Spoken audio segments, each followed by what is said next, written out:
Joining us is a special lady who has always been here when we call upon her. She's no stranger to the Observer. Let me say a pleasant good evening to Dr. Indira Rampersad. Good evening, ma'am. Hi, good evening, Mikey K. How are you? Well, yeah, things are. Well, what should I say? We're getting there, hopefully. Um, the Waxed opposition and leader, warm. yes, the opposition leader has put the UNC on election footing. What can you take away from that? So much happening now. Well, we are seeing this election footing, and so the question arises, is there going to be an early election? Because we're seeing not just the opposition, but we're also seeing the government, fielding candidates for certain critical and marginal constituencies, both marginal and critical. So the question arises whether there's going to be an early election. The election is not constitutionally due until August next year, and they have 3 months thereafter in which to call it. But the pace at which they're moving suggests that it can be called earlier than that. And now I don't have any proof of this, so I don't want to make any statements, affirmative statements to that effect. Yeah. But the moves are suggesting an early election, but we don't know. So yes, we're seeing moves by the opposition. They're strategizing on these marginal constituencies, which are critical, as I said, because you won't be able to win an election unless you win these marginal constituencies. Your party would not be able to do so. And looking at it, I have to ask the same question because I had the UNC's PRO on before you. And of course, what is being said, they have identified these constituencies, which is San Fernando West, La Joqueta Talparo, Tunapuna, St. Joseph, Toco Sandy Grande, Maruga Tabelon, Mayaro, Pointe-a-Pierre, Chaguanas East, and Barataria San Juan. And these are very critical constituencies that they need to win. And there seems to be this optimism based largely on the performance of the parties in the August last government elections, which of course was the local government elections.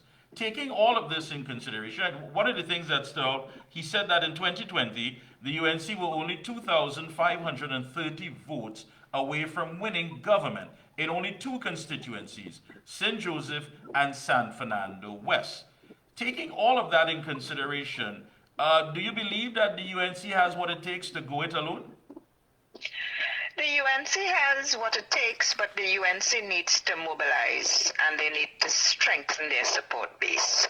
So there are a number of persons who do not vote, and that is about a 35 to 40% of the population that do not vote. That's a lot of votes. And none of the parties seems to be capturing those. Only in a wave situation, which we had in 1986 and 2010, did we see that gap narrowing in terms of the non-voters. So the UNC has to capture that, particularly in the marginal constituencies, in order to win. St. Joseph was lost by some 800 votes in the last election. That is a winnable seat for the UNC. But it also has to hold on to its other constituencies, which are Chaguanas East, Sawa Barataria, and Maruga. These are also marginals. Pointe-a-Pierre. These are marginals that the UNC has to try to rest, to hold on to. In terms of trying to wrest from the PNM, there's Tunapuna, and there is a saying, whoever wins Tunapuna wins the election. Tunapuna is like the Ohio of the United States. It used to be one of the most marginal of the marginals. The PNM like to say now that it is a safe seat, a safe PNM seat, but that may not necessarily be so, because it goes from one to the other. And there is also San Fernando West, in the south, which is a similar situation as Tunapuna. They're both marginal but critical. So these are some in the UNC's list. I also heard you said La Hoqueta, Talparo, and Chaguanas East, which they currently hold and which they want to retain. So they have work cut out for them, but they also need to be mobilizing in the north. You know, the people in the north always say that they don't see enough of the UNC, whether it's cottage meetings or Monday night meetings or election meetings. They want to see more of the UNC in the streets and in the villages and in the meetings. So they have their work cut out for them. Now you mentioned the local government being their benchmark, but I think they have to go beyond that.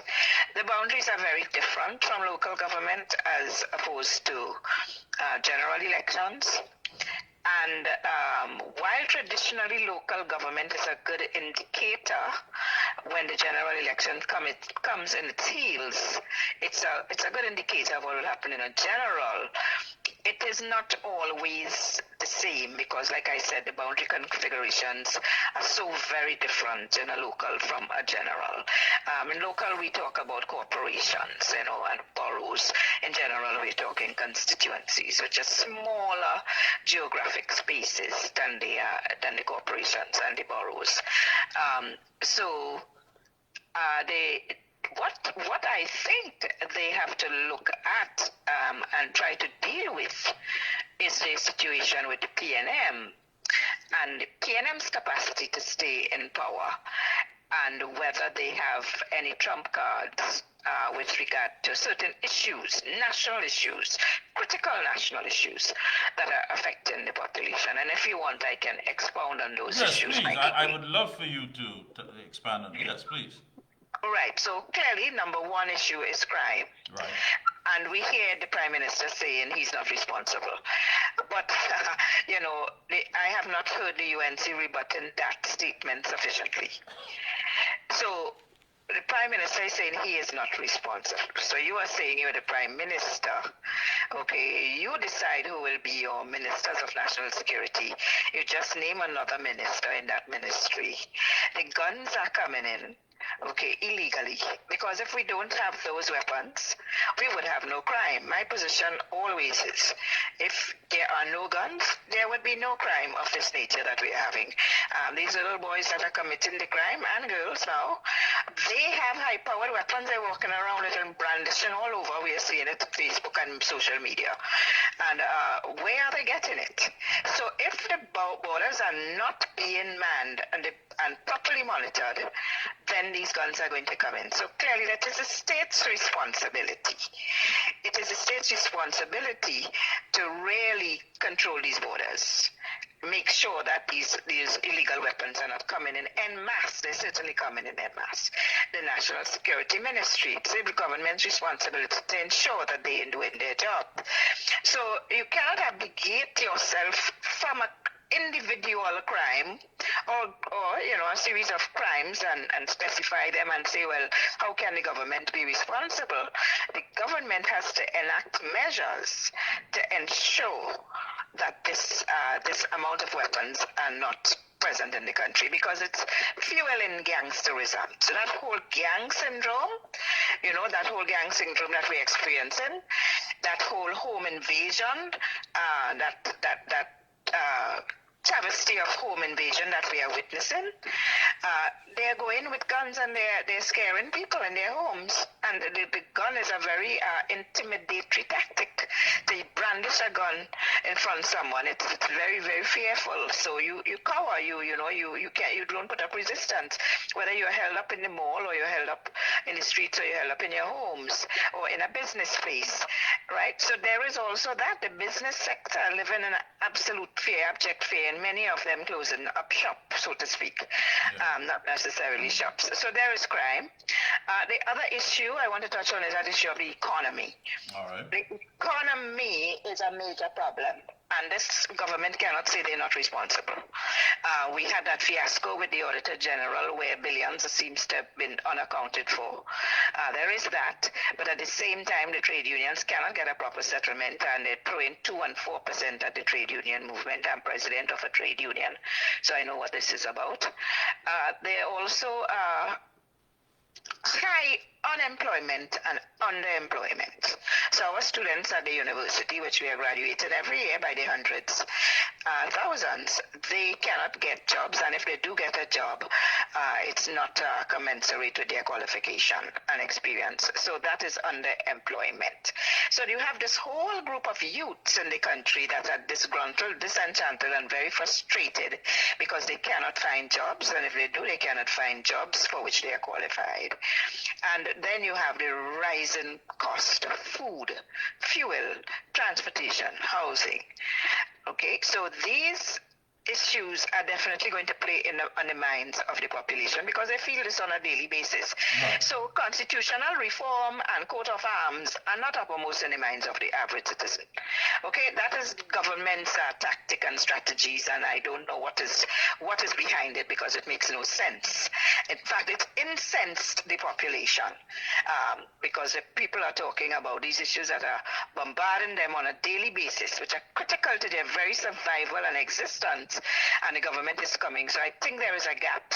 There's a leadership citizen gap, a leader citizen gap, and that the leaders are not understanding the needs of the people. And finally, Mikee K, I want to mention this one, this dreaded property tax. And people are getting these notices, exorbitant sums, and they're getting 2 and 3 notices with different sums. So it's very, very confusing to the average citizen, and they are being threatened with fines if they don't pay on time, and many of them cannot afford to pay this property tax. So these are the cards, that the trump cards, in my opinion, that the UNC has to play, and they have to listen. They have to listen to what the government is saying, and the government is doing it. The government listens to what the UNC says and rebuts. If the UNC wants to win an election while they're in opposition, they have to listen to every word the Prime Minister say and rebut. They must have a team there, proper PR team ready to lash back. I mean, that's the name of the game. That is politics at its best. Yeah. Because, I mean, the things that you mentioned as far as crime, the economy, cost of living, time has run out on that. I don't believe there's any sort of rabbit that the PNM can pull out of the hat at this point in time. If that be the case, then what are they going to be campaigning on? Well, this is just the point. So you see, the PNM has run out of campaign strategies, and the economy in particular. What do you say to the population? What do you say? I think they've run out, and this is why they come with this constitutional reform, and they had it at a party convention, bringing it up, and this coat of arms, which we know is not practical because you certainly can't change every coat of arms in the country, and more so in our dollar bills, $5 bills, $20 bills, $10 bills, $100 bills, whatever it is. You can't go and change that at enormous cost. Those are going to cost hundreds of millions of dollars to change in every single government office in the country, wherever it may be. You know, coat of arms are all over Mikee K, and they don't necessarily even have to be in a government office. So where would the government get the money to do this? So this comes back to this whole notion of an early election. What if the government has now recognized that it cannot continue to govern because there's no money in the coffers? They have been digging into the Heritage Fund. We know that. There's no money in the coffers, or little, if any. Foreign exchange, Mikee K, I forgot to mention that in terms of the economy. I mean, average citizen, you know, we went back, like, you know, in the days of the 80s, I think it was, when we couldn't get foreign exchange. And then we floated the dollar, and it became so much easier by the 90s and the turn of the century.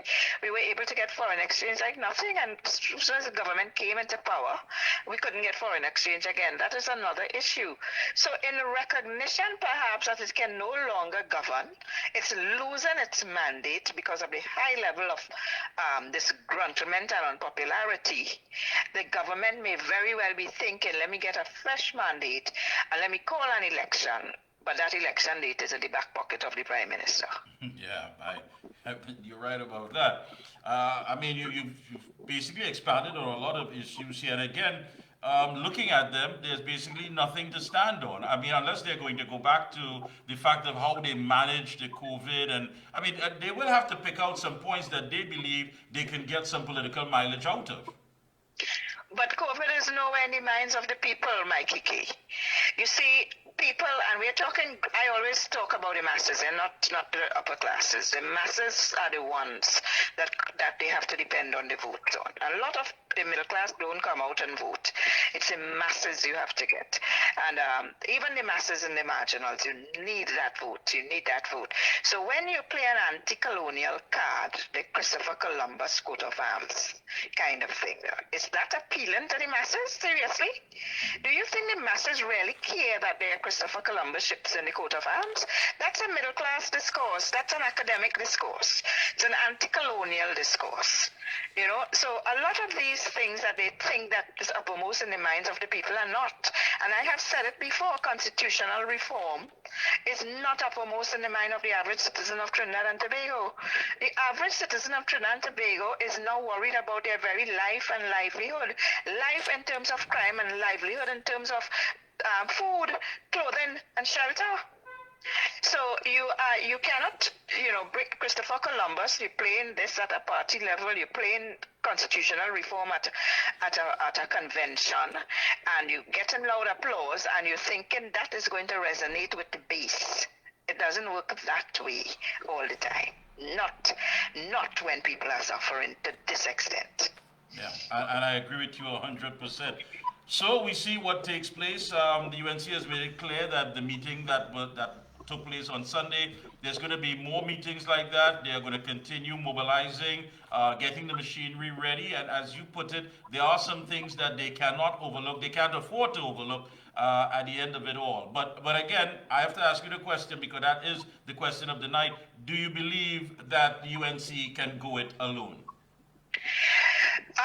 UNC went it alone in 2000 when they won the election. It was by a very, very narrow majority. It was 2 seats.